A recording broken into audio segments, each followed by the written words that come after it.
നമസ്കാരം. പുതിയൊരു വീഡിയോയിലേക്ക് എല്ലാവർക്കും സ്വാഗതം. ഭാരതത്തിൻ്റെ വിവിധ പ്രദേശങ്ങളിൽ 12 സംസ്ഥാനത്തായിട്ട് എൻഫോഴ്സ്മെൻറ്റ് ഡയറക്ടറേറ്റ് കേന്ദ്ര സേനയുടെ സഹായത്തോടുകൂടി SDPI കേന്ദ്രങ്ങളിൽ റെയ്ഡ് നടത്തുകയാണ്. അതീവ ഗുരുതരമായ ചില കണ്ടെത്തലുകൾ എൻഫോഴ്സ്മെൻറ്റ് ഡയറക്ടറേറ്റ് കഴിഞ്ഞ ഒരു വർഷമായി ഇവരുടെ പുറയിലായിരുന്നു. കേന്ദ്ര സർക്കാരിനെ അതിൻ്റെ കാര്യങ്ങളെല്ലാം അറിയിപ്പിച്ചിട്ടുണ്ട്. അതിൻ്റെ ഭാഗമായിട്ട് SDPIയുടെ ചെയർമാനെ 2 ദിവസം മുന്നേ അറസ്റ്റ് ചെയ്യുകയുണ്ടായി. അദ്ദേഹവും ജയിലിലാണ്.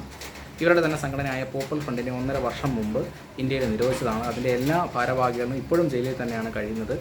രാജ്യദ്രോഹ പ്രവർത്തനമാണ് ഇവരുടെ മുഖ്യ സംവിധാനം. അതുപോലെ തന്നെ കള്ളപ്പണം വെളുപ്പിക്കൽ, അങ്ങനെ നിരവധി അനവധി കാര്യങ്ങൾ ഈ രാജ്യത്ത് ഇവർ ചെയ്യുന്നുണ്ട്. അതെല്ലാം അറുതി വരുത്താൻ കേന്ദ്ര സർക്കാരിനെ കൊണ്ടേ പറ്റത്തുള്ളൂ. അതിൻ്റെ ഭാഗമായിട്ടാണ് ഈ നടപടികളൊക്കെ നടന്നുകൊണ്ടിരിക്കുന്നത്. ഇപ്പോൾ നമ്മളൊന്ന് ആലോചിക്കേണ്ടത്, കഴിഞ്ഞ ആഴ്ച PC ജോർജിനെ അറസ്റ്റ് ചെയ്തതുമായി ബന്ധപ്പെട്ട് സോഷ്യൽ മീഡിയയിലൊക്കെ ഭയങ്കര സന്തോഷമായിരുന്നു. PC ജോർജിനെ അറസ്റ്റ് ചെയ്തു, എന്താണെന്നില്ലാത്ത സന്തോഷമായിരുന്നു.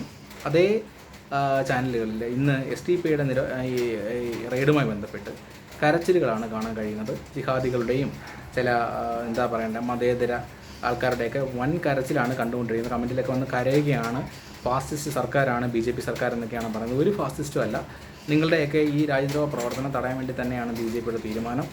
ഇനിയും ഇതുപോലെയുള്ള റെയ്ഡുകൾ, നിരോധനങ്ങൾ, കാര്യങ്ങളൊക്കെ ഉണ്ടാകും. നിങ്ങൾ കാത്തിരുന്നോളൂ. നിങ്ങളെക്കൊണ്ട് ചെയ്യാൻ പറ്റുന്നതൊക്കെ നിങ്ങൾ ചെയ്യൂ. BJP കൊണ്ട് ചെയ്യാൻ പറ്റുന്ന കാര്യങ്ങളൊക്കെ 2014 മുതൽ ചെയ്തുകൊണ്ടിരിക്കുകയാണ്.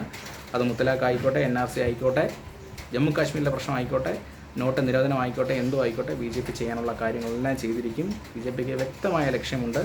ഭാരതത്തെ നല്ല വൃത്തിയാക്കി ഒരു മാതൃക രാജ്യമാക്കി, ലോകത്തിൻ്റെ മുന്നിലൊരു മാതൃകാ രാജ്യമാണ് ഭാരതം യഥാർത്ഥത്തിൽ. ആ ഒരു സെറ്റപ്പിൽ BJP എത്തിച്ചിരിക്കും, ഉറപ്പാണ്.